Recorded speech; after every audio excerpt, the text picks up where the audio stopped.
Hello नमस्कार जय हिंद साथियों। तो कैसे हैं आप लोग? उम्मीद करता हूँ अच्छे होंगे, मस्त होंगे, स्वस्थ होंगे और बहुत ही बेहतरीन स्थिति में होंगे। तो आज हम लोग चर्चा करने वाले हैं स्किल डेवलपमेंट के ये जो कि सेकंड सेमेस्टर के बारे में चर्चा करने वाले हैं, जो कि बीए और बीएससी दोनों सेक्शन के लिए बहुत ही इम्पोर्टेंट होता है।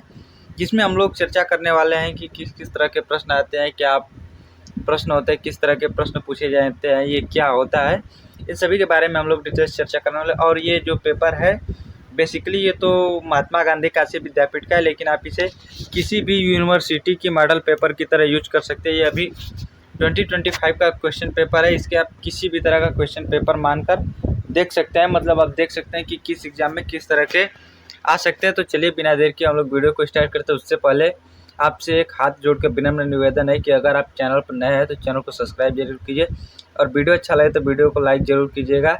और कमेंट बॉक्स में लास्ट में ज़रूर बताइएगा कि आपको इस पेपर से कितनी जानकारियाँ मिली, और इस वीडियो को उस भाई बहन दोस्त के साथ शेयर करना ना भूलिएगा जो अभी एग्ज़ाम देने वाले। तो चलिए फिर बिना देर के आज की इस वीडियो को शुरू करते हैं। तो यहाँ पर ये देखिए वीडियो रही, इसमें देखिए प्रश्न पत्र है बीए बीएससी ये द्वितीय सेमेस्टर का 2025 का प्रश्न पत्र होता है। यहाँ पर देखिए ये कौशल विकास स्किल डेवलपमेंट का पेपर होता है, और इसमें जो कौशल विभाग के शीर्षक का जो नाम होता है वो कौशल विभाग का गांधीवादी मॉडल, जो है कि गांधीवादी model of the skill development, ये क्वेश्चन पेपर होता है। इसमें आपको 75 मार्क्स मिलेंगे। बाकी ये क्वेश्चन पेपर 2 घंटे का होता है, ठीक है। इसमें कुछ निर्देश भी दिए गए, इन निर्देशों को देख लेते हैं। कुल 10 प्रश्नों में से किन्हीं 5 प्रश्नों का उत्तर दीजिए। प्रत्येक प्रश्न 15 अंकों का है और एक प्रश्न के उत्तर की अधिकतम सीमा 300 शब्द है, मतलब आपको एक प्रश्न को 3 पेज में लिखना है, ठीक है। और इनमें से केवल आपको 5 प्रश्न ही के उत्तर देने, इसमें आपको 10 प्रश्न है। तो यहाँ पर देख लेते हैं किस किस तरह के प्रश्न आते हैं। और ये देखिए हिंदी और इंग्लिश दोनों लैंग्वेज में पेपर है, तो आप देख सकते हैं आपको जिसमें भी सूटेबल लगे आप उसमें आंसर दे सकते हैं। यहाँ पर पहला क्वेश्चन रहा, गांधीवादी विचारधारा में सामुदायिक एकता का क्या महत्व है, इसे कैसे बढ़ावा दिया जा सकता है। ये तो रहा हिंदी में। बाकी इंग्लिश में देख लेते हैं। What is the significance of the community unity in the Gandhian thoughts, how can it be promoted, मतलब इसे कैसे बढ़ावा दिया जा सकता है। थोड़ा सा मैं इसे जूम कर लेता हूँ ताकि आपको स्पष्ट रूप से दिखाई दे। यहाँ पर इसके कहने का मतलब है कि गांधीवादी विचारधारा में सामुदायिक एकता का क्या महत्व है, इसे कैसे बढ़ावा दिया जा सकता है, ठीक है। दूसरा प्रश्न है, गांधी के ग्रामीण विकास के दृष्टिकोण में स्वदेशी और खादी का महत्व का वर्णन करें। Describe the importance of the swadeshi and khadi in the Gandhi's vision of the for rural development, मतलब जो है कि गांधी के ग्रामीण विकास, जो ग्राम के विकास है उसमें गांधी के क्या क्या महत्व है। उनमें से जो स्वदेशीकरण जो हुआ और जो कि खादी को महत्व दिया गया, उसके बदलाव में क्या मतलब कि भूमिका रही है, इसको प्रदर्शित करना, ठीक है। क्वेश्चन नंबर तीसरा यहाँ पर आपके सामने दिया गया है, गांधी के विचारों में विकेंद्रीकरण की अवधारणा को समझाइए। छोटे उद्योगों के लिए इनकी प्रासंगिकता क्या है। Explain the concept of the decentralisation in the Gandhi thoughts, what is the relevance of the small industries, मतलब जो है कि गांधी के विचारों जो विकेंद्रीकरण या जो एकीकरण की अवधारणा थी उसको समझाना है, और छोटे उद्योगों के लिए इसकी क्या भूमिका रही है इसको आपको बताना है, ठीक है। तो इसको आप बहुत आसानी से लिख सकते हैं। बाकी आप एग्ज़ाम में कॉपी कैसे लिखेंगे इसकी एक वीडियो मैंने बना दी है, लेकिन एक और वीडियो आपको मैं क्वेश्चन और आंसर के साथ लाकर दिखाऊंगा कि आपको किस तरह के प्रश्न मिलेंगे, तो आपको उसका उत्तर किस तरह से देना है, ठीक है। यहाँ पर चौथा क्वेश्चन है, आत्मनिर्भरता को बढ़ावा देने के लिए गांधी के शिल्प दृष्टिकोण का क्या महत्व है।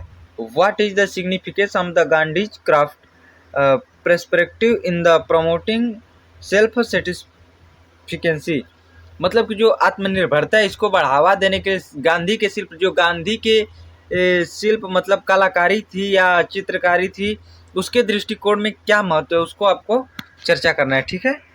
क्वेश्चन नंबर 5 यहाँ पे दिया गया है, स्थायी विकास के लिए स्थानीय सामुदायिक संसाधन की पहचान और उनका उपयोग कैसे किया जा सकता है। How can local community resources to be identified and utilise for the sustainable development. मतलब जो है कि अस्थाई विकास जो है उसके लिए स्थानिक सामुदायिक संसाधन जो कि सरकार के हैं, जिस पे समुदाय का हक है, उस सामुदायिक संसाधन का पहचान करना है और उसके विकास के लिए उनका किस प्रकार उपयोग किया जाना चाहिए। मतलब कि कम मात्रा में उपयोग किया जाना चाहिए, ये नहीं कि फ्री के समुदाय के तो जितना चाहे उतना यूज करें, उसकी नुकसान नहीं करना है, केवल जितना ज़रूरत है उतना ही यूज करिए। बाकी आगे छठा प्रश्न यहाँ पर है, इसको देख लेते हैं। छठा प्रश्न क्या है यहाँ पे? छठा प्रश्न आपके सामने है, वास्तविक जीवन की स्थितियों में गांधीवादी सिद्धांतों को लागू करने में व्यवहारिक कार्य की क्या भूमिका रही है? तो जो है कि what is the role of the practical work in applying Gandhian principles in the real life sustenance. मतलब जो है कि वास्तविक जीवन, जो इस समय का वर्तमान जीवन है, इसकी स्थितियों में गांधीवादी सिद्धांतों को, जो गांधी के सिद्धांत थे, उनको लागू करने में व्यवहारिक कार्य क्या है, उनकी भूमिका आपको देनी है। ठीक है। क्वेश्चन नंबर 7 है, सामाजिक विकास के लिए गांधी के दृष्टिकोण में नई या बुनियादी शिक्षा के महत्व पर चर्चा कीजिए। Discuss the importance of the new और basic education Gandhian vision for the social development. मतलब जो है कि सामाजिक विकास, मतलब एक समाज का विकास किस तरह से होता है, वो गांधी के नज़रों में उसकी नई जो अभी न्यू पॉलिसी आई है या फिर बुनियादी बेसिक जो शिक्षा है, उसके महत्व पर चर्चा कीजिए। मतलब एक सामाजिक विकास के लिए गांधी की शिक्षा को आप किस तरह से प्रयोग कर सकते हैं, उसके बारे में आपको चर्चा करना है। ठीक है। क्वेश्चन नंबर 8 है, सामुदायिक स्वास्थ्य को बढ़ावा देने में महिलाओं के स्वास्थ्य नियमों की शिक्षा का महत्व समझाइए। अगर अभी तक आपने हमारे वीडियो को लाइक नहीं किया तो लाइक कीजिए, चैनल को सब्सक्राइब नहीं किया तो चैनल को सब्सक्राइब जरूर कर दीजिए, क्योंकि आपके सब्सक्राइब से ही हमें मोटिवेशन मिलता है। ठीक है। इसका इंग्लिश वर्जन देख लेंगे। Explain the significance of the women health education in promoting community health. मतलब जो है कि सामुदायिक स्वास्थ्य, जो समुदाय मतलब समाज का स्वास्थ्य है, उसके लिए आप देखते हैं हर गांव में एक सामुदायिक स्वास्थ्य केंद्र होता है। उसको बढ़ावा देने के लिए महिलाओं की स्वास्थ्य नियमों की शिक्षा पर क्या महत्व। महिलाएं जो कि कम पढ़ी लिखी होती है, तो उनको शिक्षित करने के लिए उन नियमों का आपको समझाना है। ठीक है। क्वेश्चन नंबर 9 यहाँ पर है,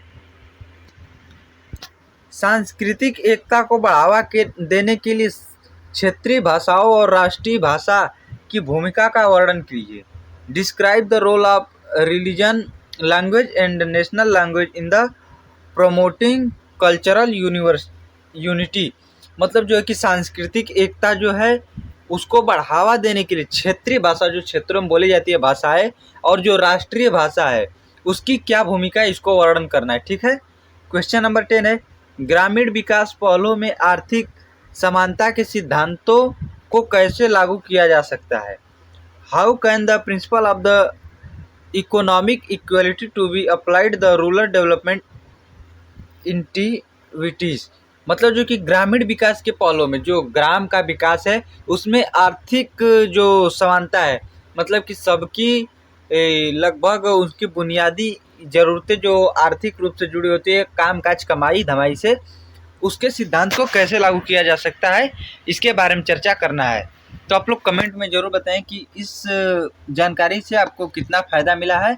बाकी अगर आप अभी तक हमारे चैनल को सब्सक्राइब नहीं किया तो चैनल को सब्सक्राइब कीजिए और साथ में बेल आइकन दबाना ना भूलिएगा, क्योंकि इस तरह का जब भी वीडियो अपलोड हो उसका नोटिफिकेशन सबसे पहले आप तक पहुँचे। और वीडियो अच्छा लगे तो एक लाइक कीजिए और चैनल और कमेंट में ज़रूर बताइए कि इस वीडियो से आपको कितनी जानकारी प्राप्त हुई, कितना फ़ायदा हुआ, आप कितना जानते थे, कितना नया जाने हैं। और इस वीडियो को अधिक से अधिक शेयर कीजिएगा अपने उस दोस्त भाई बहन के ग्रुप में जो अभी एग्ज़ाम देने वाले हैं।